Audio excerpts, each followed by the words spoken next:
1장 15절부터 17절까지의 말씀을 우리 암목소리로 함께 읽습니다. 15절 읽습니다. 시작. 그러므로 나는 할 수 있는 대로 로마에 있는 너희에게도 복음 전하기를 원하노라. 내가 복음을 부끄러워하지 아니하노니 이 복음은 모든 믿는 자에게 구원을 주시는 하나님의 능력이 됨이라. 먼저는 유대인에게요 그리고 헬라인에게로라. 복음에는 하나님의 의가 나타나서 믿음으로 믿음에 이르게 하나니 기록된 바 오직 의인은 믿음으로 말미암아 살리라 함과 같으니라. 아멘. 오늘은 복음을 대하는 우리의 자세라는 제목으로 하나님의 말씀을 증거하도록 하겠습니다. 2023년 주일마다 복음에 대해서 나누기를 우리가 계획하고 또 우리가 기도하는 가운데 복음을 또 선포하고 있습니다. 복음이라는 것은 우리가 잘 알고 들은 것처럼 기쁜 소식이라는 뜻인 것이죠. 자, 기쁜 소식이라는 것인데 우리의 육신의 관점으로는 크게는 세부적으로는 다 다른 기쁜 소식이 있겠지만 크게는 두 가지 영역에 대한 기쁜 소식이 있습니다. 간절히 원하는 소원이 성취되는 한 가지와 또 우리에게 어떤 그 고통과 어려움을 주는 문제가 속히 해결되는 것, 즉 소원 성취와 문제 해결이 되는 것이 우리 육신이 바라본 나만의 복음인 것이죠. 그래서 소원을 생각해 볼 때는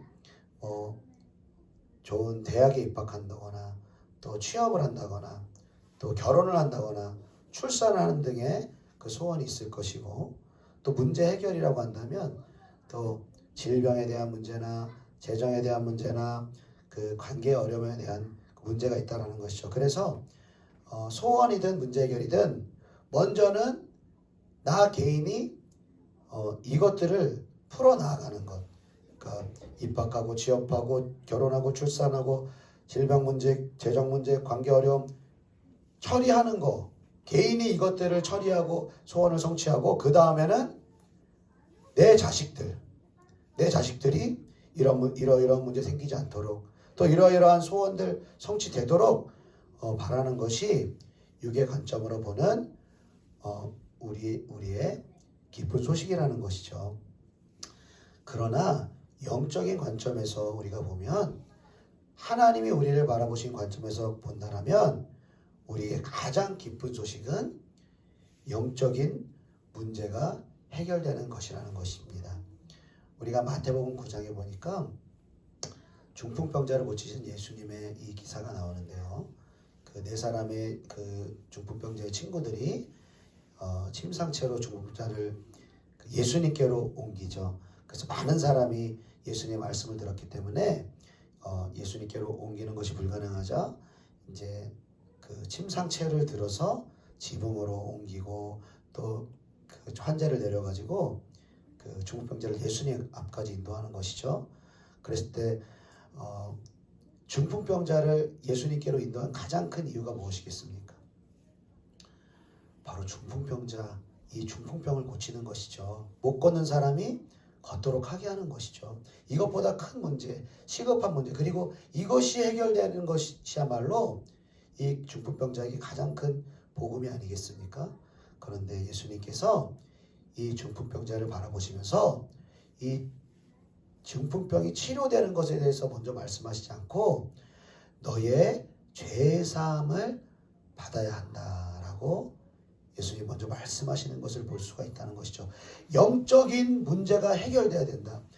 너희가 보기에는 이 중풍병이 해결되는 것, 질병이 해결되는 것, 재정의 문제가 해결되는 것, 관계의 문제가 해결되는 것, 그리고 이런저런 소원이 성취되는 것이 너희가 보기에는 가장 큰 이슈지만 너희가 알지 못하는 문제가 있어. 너희가 알지 못하는 이 문제가 풀리는 것이 가장 너에게 필요한 복음이고 기쁜 소식이야라고 주님은 말씀하시는 것입니다. 영적인 문제가 우리에게 가장 시급하고 중요한 문제라는 것이 우리를 바라보시는 하나님의 관점이라는 것입니다. 현대 교인들은 우리가 60년대, 70년대, 80년대 이 교회의 부흥기를 거쳐서 교회가 뜨겁게 기도하고 복음을 증거하고 또 교회들이 정말 영적으로 살아있는 그러한 과거의 우리 교회들의 모습을 볼 수 있는데요. 지금의 교회 또 현대의 신자들은 그렇게 뜨겁게 기도하고 말씀과 기도와 또 순종의 정말 사명을 감당하는 일에 우리의 삶을 헌신하는 그리스도인들을 찾아보기 참 어려운 우리의 모습을 봅니다. 그러다 보니까 큰 교회들도 많은 성도들이 이렇게 빠져나가게 되고요. 또 특별히 다음 세대들, 청년들, 중고등학생들, 초등학생들이 또 다음 세대들이 이렇게 교회에서 급격하게 줄어들고 사라지는 것을 우리가 볼 수 있는 것이죠. 여러분, 그 본질적인 이유가 무엇이겠습니까? 교회가 신자들의 믿음이 쇠퇴하고 그 뜨거운 열정이 식어지는 이유가 무엇이겠습니까?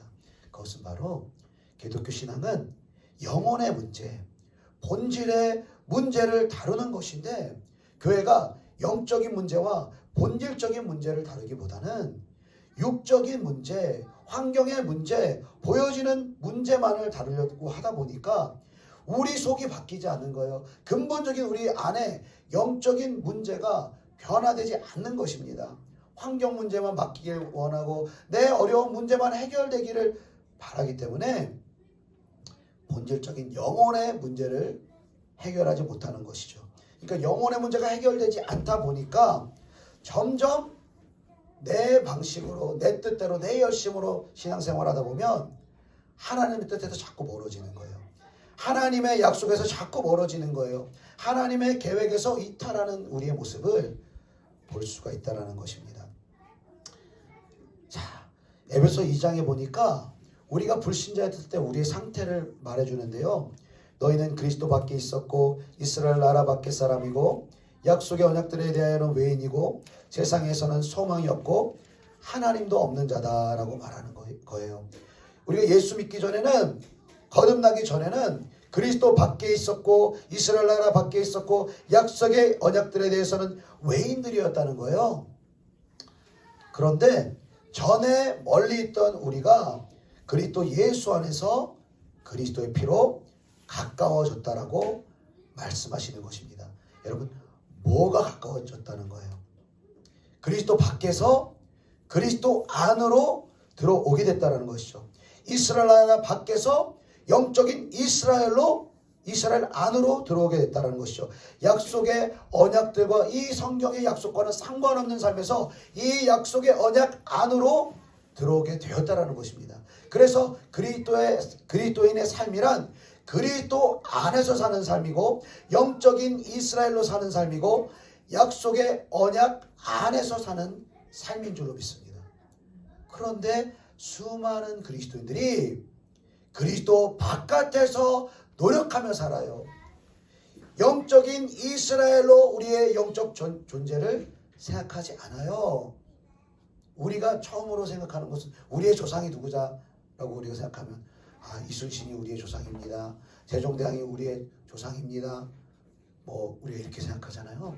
그런데 우리는 육적으로 바라보는 우리의 모습이 아니라 영적으로 우리 자신을 바라봐야 되는데, 영적으로 본다면 이순신이나 광개토대왕이나 세종대왕을 우리의 조상으로 생각하는 게 아니라 우리의 조상은 누구예요? 믿음의 조상 아브라함이 우리 조상인 거예요. 다윗이 우리 조상인 것입니다. 할렐루야. 근데 여기까지 우리 연결이 잘 안 돼. 그 이스라엘 사람들 조상이지 무슨 우리 조상이야. 아니에요. 예수 믿는 사람들은, 거듭난 사람들은 영적으로 우리의 DNA가 영적인 이스라엘인 거예요. 그러니까 믿음의 조상 아브라함이 이스라엘 사람들만의 조상이 아니라 저와 여러분의 조상이 되는 줄로 믿습니다. 또 약속 바깥에서 얼마나 노력하는지. 하나님은 오직 이 언약 안에서, 이 성경 말씀 안에서만 일하시기로 하나님의 공의로 결정하셨는데 거의 모든 에너지를 어디서 쏟느냐? 약속 바깥에서 쏟는다는 거예요. 약속 바깥에서 내 나름대로 내 노력과 내 헌신과 내 지혜대로 인생을 살아가고 또 신앙생활하고 기도하게 된다는 거죠. 그러니까 약속 바깥에서 하나님이 결코 일하심이 없다라고 말씀하셨는데 내 나름대로 자꾸 약속 바깥에서만 열심히 하는 것이죠. 그러니까 어떻게 돼요? 기도해도 응답도 없고, 신앙생활 열심히 하고 봉사해도 뭔가 해결되는 것도 없고, 그러니까 하나님이 자꾸 오해만 되고, 하나님이 살아계신 거냐 돌아가신 거냐, 그러면서 하나님께 시험 들고, 하나님께 삐지고, 하나님께 상처받고, 하나님을 원망하는 것들이 바로 그리스도인들 안에 생겨나는 문제라는 것이죠. 그래서 우리는 노력하지 말아라, 애쓰지 말아라가 아니라 바른 노력이 필요하다는 거예요. 바른 애씀이 필요하다는 것이니, 바로 그것은 그리스도 안으로 들어와서 노력하라는 거예요. 하나님의 뜻 안으로 들어와서 노력하라는 거예요. 그 언약 안으로 들어와서 애쓰고 힘쓰고 순종해 나아갈 때 하나님의 일들을 이루게 될 줄로 믿습니다. 그래서 우리가 찬송을 할 때 이런 찬양이 있잖아요. 당신은 하나님의 언약 안에 있는 축복의 통로, 당신을 통하여서 열방이 주께 돌아오게 되니, 이런 찬양이 있습니다. 그런데 우리가 어떻게 하면 하나님의 축복의 통로가 될 수 있죠? 우리가 힘쓴다고요? 우리가 애쓴다고요? 열심히 헌신하기 위해서 노력한다고요? 그렇게 우리가 축복의 통로가 될 수가 없습니다. 언약 안으로 들어갈 때, 그 언약 안에서 주어진 하나님의 방법대로 애쓰고 힘쓰고 순종할 때, 우리는 그 언약 안에서 축복의 통로, 하나님을 증거하는, 살아계신 하나님을 경험하는 축복의 통로로 하나님은 우리를 세우시기를 원하신다는 것입니다. 그래서 2023년을 시작하며 성경에서 가장 중요하고 본질적인 복음의 말씀을 증거하기로 결정한 것입니다. 한 명도 아끼지 않고 자신의 모든 것을 복음을 위해서 사용한 것이 바울이었습니다. 그런데 이 복음을 사랑하고 복음을 전하고 복음을 자랑한 바울이 복음을 자랑한다라고 표현하지 않고 복음을 부끄러워하지 않는다라고 말하고 있다라는 것이죠. 왜 이런 표현을 썼을까요? 그것은 바로 복음은 인간적인 관점으로 보면, 이성적인 논리적인 관점으로 보면 복음은 세상에서 부끄러움을 당할 수밖에 없다라는 거예요. 세상은 복음을 거리끼고 비웃고 복음에 대해서 적대감을 가질 수밖에 없다라는 거예요. 그래서 복음은요, 중간지대가 없습니다. 복음을 듣고 회개하고 예수를 나의 전부로 삼든지, 아니면 복음이 거리껴지고 복음이 부담스러워지고 복음이 증거하는 죄에 대하여서, 구원에 대하여서, 심판에 대하여서 그의 마음이 거부감을 가지고 스데반의 메시지를 듣고 돌로 스데반을 친 유대인들처럼, 예수 믿기 전 거듭나기 전에 사울처럼 예수를 등지고 복음을 전한 자를 비웃고 조롱하는 현상들이 우리에게 나타난다는 것이죠. 여러분, 왜 복음이 듣는 자들로부터 부끄러움을 당하고 적대감을 주고 거리끼게 되는 복음이 되는 것입니까? 그것은, 참된 복음은 이타적인 것이 아니기 때문인 거예요. 하나님께 가는 여러 가지 길을 사람들이 이야기합니다. 또 불교를 통해서도 하나님께 갈 수 있고, 유교를 통해서도 하나님께 갈 수 있고, 이슬람을 통해서도 하나님께 갈 수 있고, 구약 성경을 유대교도 믿고 이슬람도 믿고 기독교도 믿지 않습니까? 하나님께 가는 여러 가지 방식이 있다는 거예요. 자, 이렇게 하나님을 설명한다, 이렇게 복음을 설명한다, 그러면 사람들 이 복음은 거부하지 않습니다. 아, 그래, 다 하나님을 찾아서, 천국을 찾아서, 그 좋은 길을 찾아서 나가는 거 다양하지. 사람들 여러 가지 뭐 다양한데, 다양한 방식으로 이 하나님이라는 정상을 향해서 여러 갈래기로 갈 수 있는 거야. 이렇게 선포하면 다 좋아요. 그래요. 그래, 참 사람이 이렇게 넓은 포용력이 있어야지. 다 거부가 많이 길어요. 근데 예수만이 하나님을 가는 유일한 길이야. 복음을 믿지 않으면 심판을 받고 지옥의 형벌을 받아. 이렇게 증거하면 왜 이렇게 기독교 신앙은 배타적이야? 사람에 대한 포용력이 없어. 그렇게 말하며 예수를 하나님께 나아가는 유일한 길로, 구원으로 가는 유일한 길로 인정하지 않는 것이 바로 세상이라는 것이죠. 그럼 왜 예수가 구원으로 나아가는, 하나님께 가는 유일한 길인가? 그것은 인간이 전적으로 타락해서 스스로의 힘으로 자신을 구원할 수 없기 때문이다라는 것이 바로 복음의 핵심 메시지인 거예요. 인간의 타락을 증거해야 되는 거예요. 죄에 대한 증거, 즉 죄에 대해서 구원을 말하기 전에 죄에 대해서 설명해야 되는 거예요. 죄에 대한 정죄감을 먼저 줘야 되는 거예요. 너는 타락한 죄인이야. 우리는 죄인이야. 우리 자신은 소망이 없어. 이걸 먼저 증거해야 되는 거예요. 세상이 바라볼 때 왜 인간에게 소망이 없어? 왜 인간이 다 죄인이야? 나 정도면 훌륭하지. 나 정도면 열심히 살려고 하고 노력하고 도덕적으로 훌륭한데 왜 내가 죄인이야? 왜 내가 지옥 가야 돼? 이런 반문을 갖게 되는 것이 인간의 완악함이라는 것이죠. 자, 그리고 결정적으로 복음을 거리끼고 적대감을 우리 사람들이 갖는 이유는 바로 복음을 거리끼게 만드는 영적인 존재가 있다는 거예요. 고린도서 4장 4절에 보니까 그 중에 이 세상의 신이 믿지 아니하는 자들의 마음을 혼미하게 하여 그리스도의 영광의 복음의 광채가 비치지 못하게 함이니라고 말하고 있습니다. 사단 마귀가 성경에 의하면 이 세상의 신이라고, 아담이 하나님께 부여받은 이 세상 통치권을 사단에게, 아담에게 빼앗겨서 이 세상의 통치권을 사단 마귀가 갖고 있으므로 믿지 아니하는 자들의 마음을 혼미하게 한다라는 거예요. 복음을 거부하게 만든다라는 거예요. 죄를 꾸짖고 죄를 정죄하게 만드는 복음의 메시지, 심판의 메시지, 하나님의 공의에 대한 메시지를 거부하게 만들고 예수 그리스도의 복음의 광채가 성도들에게 비치지 못하도록 사단 마귀가 우리의 마음을, 불신자들의 마음을, 신자들의 마음을 사로잡고 마음을 강팍하게 만든다라는 거예요. 그래서 참된 복음이 선포될 때, 우리 안에 거리낌이 있을 때, 우리 안에 부담감이 있을 때 우리는 깨달아 알아야 되는 것입니다. 단순히 내가 이 복음을 거부하는 게 아니라는 것을, 단순히 내가 이 복음을 싫어하는 게 아니라 내 속에서 방해하는 세력들이 있다라는 거예요. 이 복음의 광채가 비춰지지 못하도록, 이 복음이 순수한 복음으로 말씀 그대로 증거하지 못하도록 이 사단 마귀는 계속해서 지금도 일하고 있다는 것입니다. 그래서 이 사단 마귀가 교회에 가장 크게 일하는 것이 무엇이겠습니까?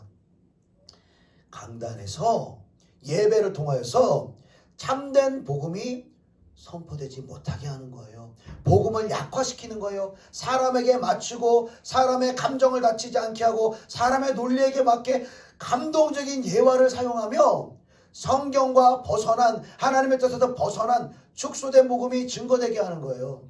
그리고 참된 복음이 증거됐을 때 사람들로 하여금 그 복음을 부담스럽게 하고 그 복음을 거부하게 만들고 복음이 싫게 만드는 그러한 거부감이 들도록 사단 마귀는 역사한다는 것이죠.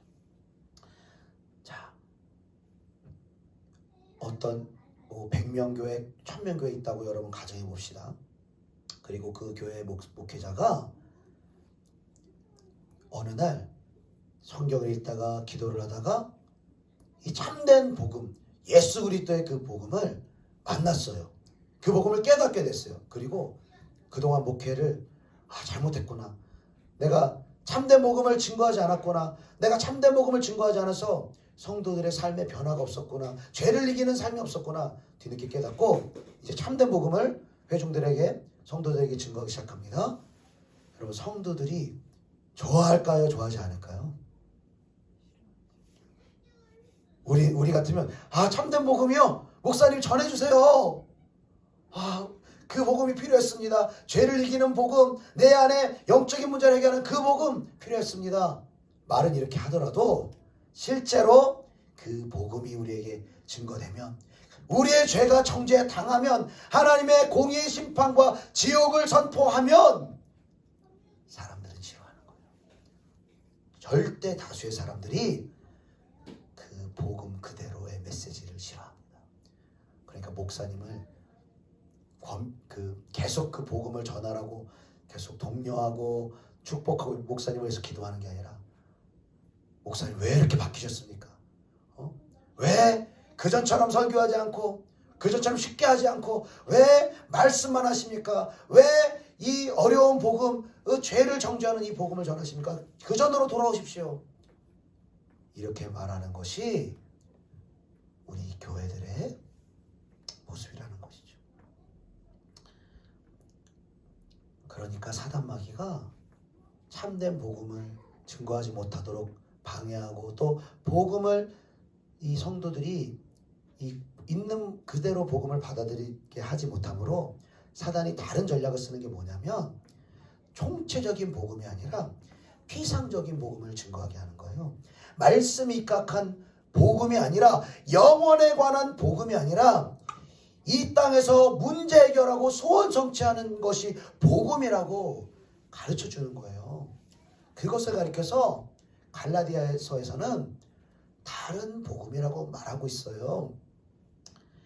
다른 복음을 증거할 때 갈라디아 교회 성도들도 그 복음을, 그 다른 복음을 따라갔다라고 말하는 거예요. 그런데 바울은 말하는 것이, 다른 복음은 없나니 다만 어떤 사람들이 너희를 교란하여 그리스도의 복음을 변하게 하려 한다. 그리스도의 복음을 변하고 바꾸려 한다라고 말하면서, 다른 복음을 전하면 우리가 예수로부터 받은 그 복음, 말씀 그대로의 그 복음 외에 다른 복음을 전하면 그 복음을 전하는 사람과 듣는 사람은 저주를 받게 된다라고 바울은 말하는 것이죠.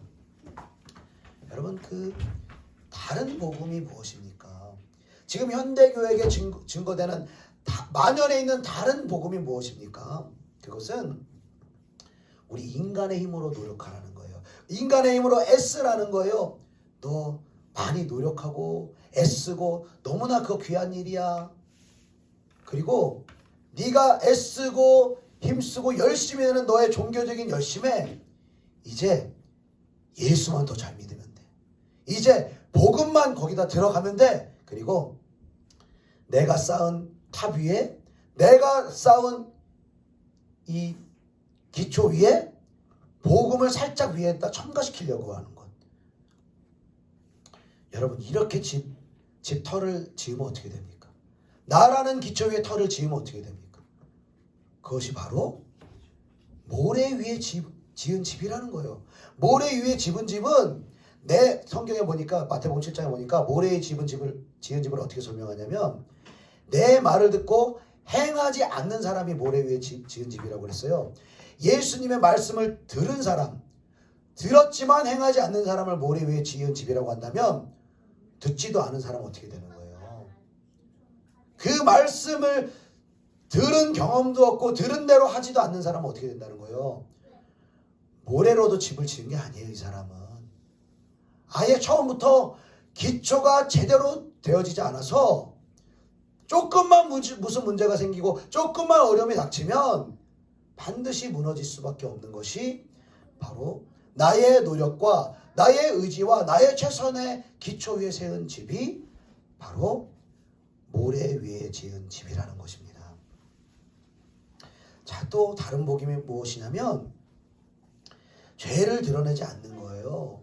하나님의 공의의 심판을 선포하지 않는 거예요. 지옥의 형벌을 선포하지 않는 거예요.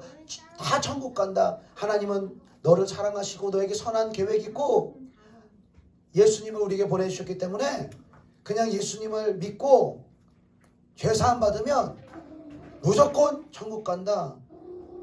이렇게 복음을 쉽게 설명하는 거예요. 그리고 자, 내 기도를 따라하면 돼. 목사님의 기도를 따라하면 됩니다.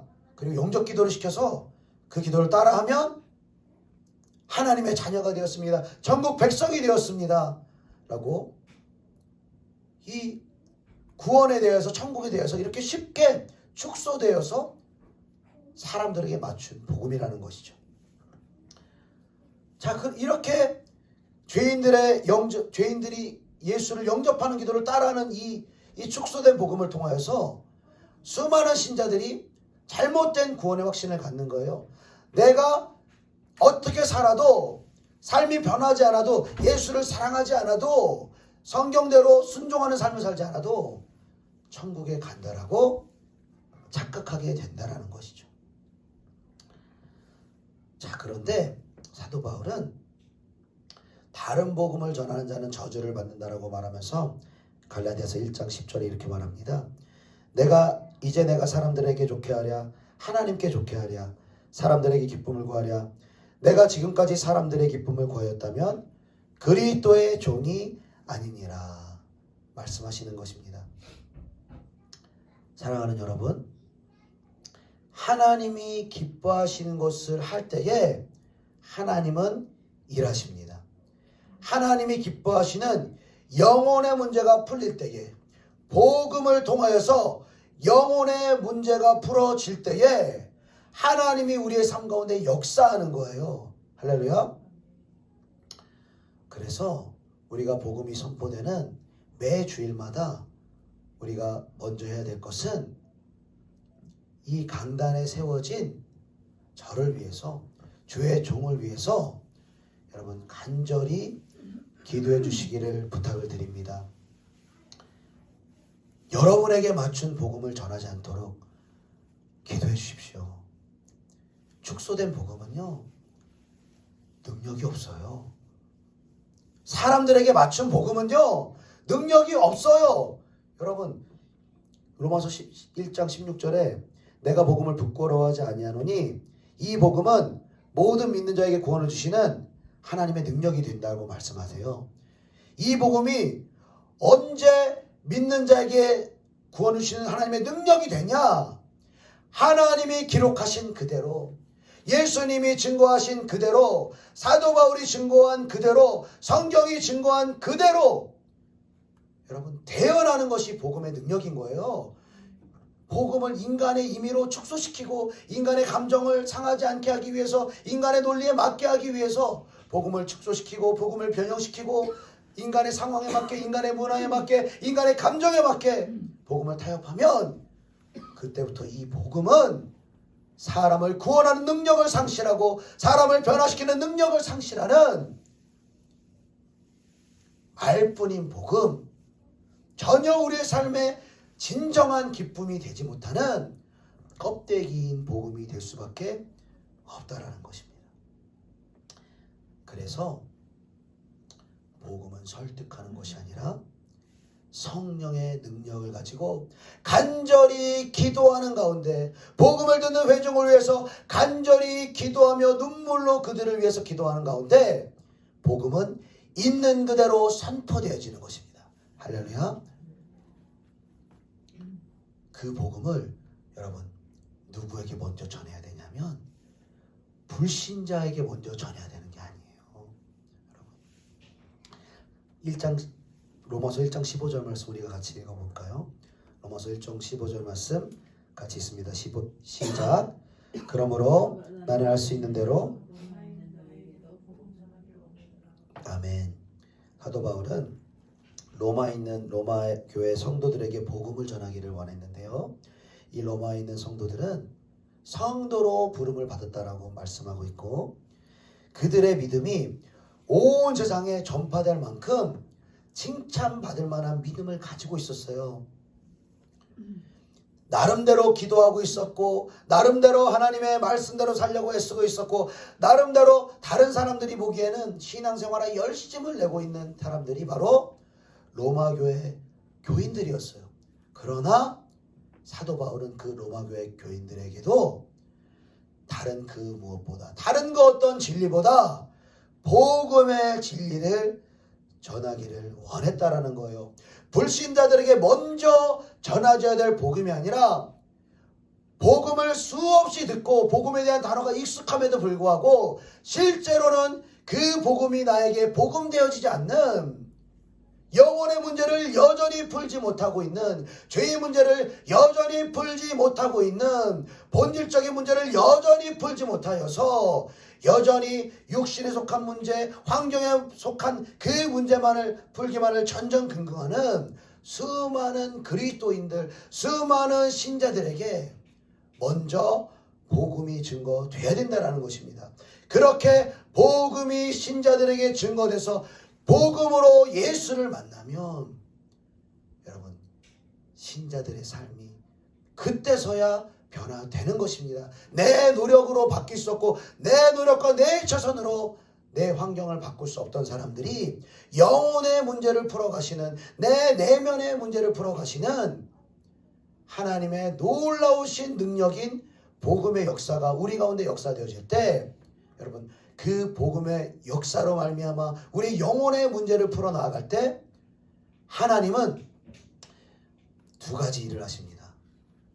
우리는 외적인 문제, 환경의 문제를 통해서 하나님께 나아갔을 때 복음으로 주님을 만나면 첫 번째, 그 문제가 문제로 보이지 않는 거예요.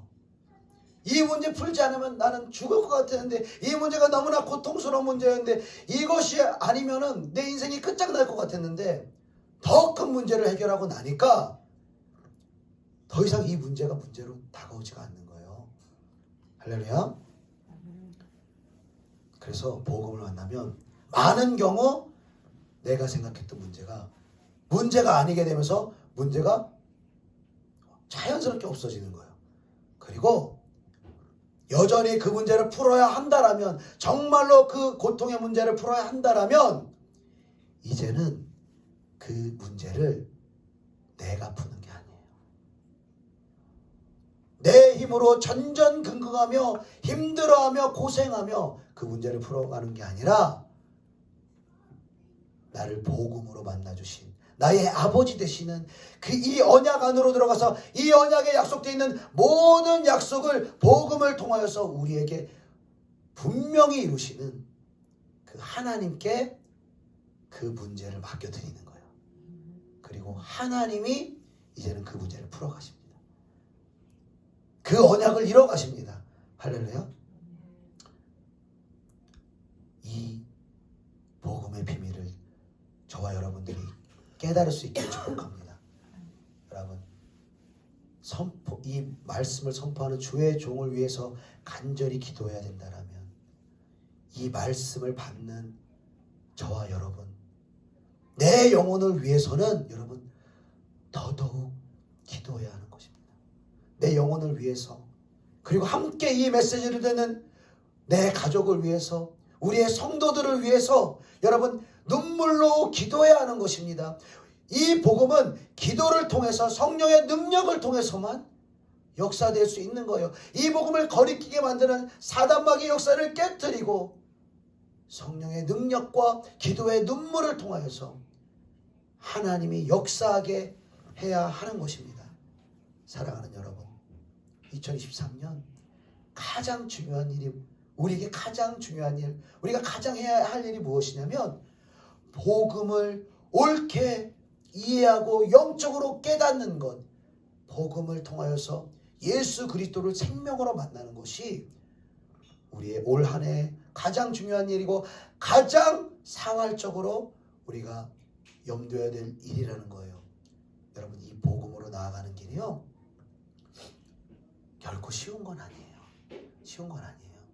어떤 사람들은 복음에 대해서 얘기하고 이 좁은 길, 생명의 길에 대해서 얘기하면 왜 이렇게 어려운 걸 말하냐, 왜 이렇게 그거 정말 쉽지 않겠다, 정말 어렵겠다, 이렇게 생각을 하는데요, 이 복음에 대한 근본적인 진리가 내 것이 되지 않기 때문에 그냥 축소된 복음으로, 그냥 가벼운 복음으로, 그냥 인간에게 맞춘 능력 없는 복음으로 우리가 살아가기 때문에 1년이 지나도 5년이 지나도 10년이 지나도 우리의 삶이 변화가 안 돼요. 이거는 1년, 2년 단위가 아니라 5년, 10년, 20년 그냥 우리의 인생이 흘러가 버리, 우리 인생이 떠내려가 버리는 거예요. 정말 아깝게 시간 낭비하는 거예요. 복음 안에서, 약속 안에서, 그리스도 안에서 살아야 되는데 그리스도 바깥에서, 복음 바깥에서, 언약 바깥에서 열심히 노력하고 수고할수록 곤고하고 고통이 따르고, 여러분 이러한 삶을 살 수밖에 없다는 것입니다. 어렵더라도, 좁은 길이더라도 이 복음이 우리의 삶의 실제가 될 때까지, 이 복음이 믿어질 때까지, 이 복음이 어떠한 기쁜 소식보다 나에게 실제로 기쁜 소식이 될 때까지 우리의 모든 것을 걸고 이 복음을 받는 마음이 필요하다는 거예요. 사모하는 마음이 필요하다는 거예요. 눈물로 기도하며 복음을 듣는 사모하는 마음이 우리에게 필요한 줄로 믿습니다. 예수님께서 이 복음을 위해서 당신의 생명을 주셨던 것처럼 우리도 생명을 다해서, 우리의 전심을 다해서 이 복음을 듣기를 원하고 복음을 만나기를 원할 때 하나님께서는 이 복음을 통해서 저와 여러분을 만나 주실 것입니다. 이 복음을 통해서 저와 여러분을 변화시켜 주실 것입니다. 이 복음을 통해서 우리 안에 있는 영적인 문제를 해결할 뿐만 아니라 우리에게 있는 환경적인 모든 문제까지도 하나님이 책임지실 것입니다. 우리 이 복음 안으로 들어갑시다. 이 복음을 사모합시다. 이 복음을 위해서 기도합시다. 그럴 때에 이 복음이 충만하게 역사하셔서 하나님이 기뻐하시며 우리 영혼도 충만하게 기뻐하는 저와 여러분의 축복된 삶이 되시기를, 매주일의 예배가 되시기를 예수님의 이름으로 축복합니다. 기도하시겠습니다.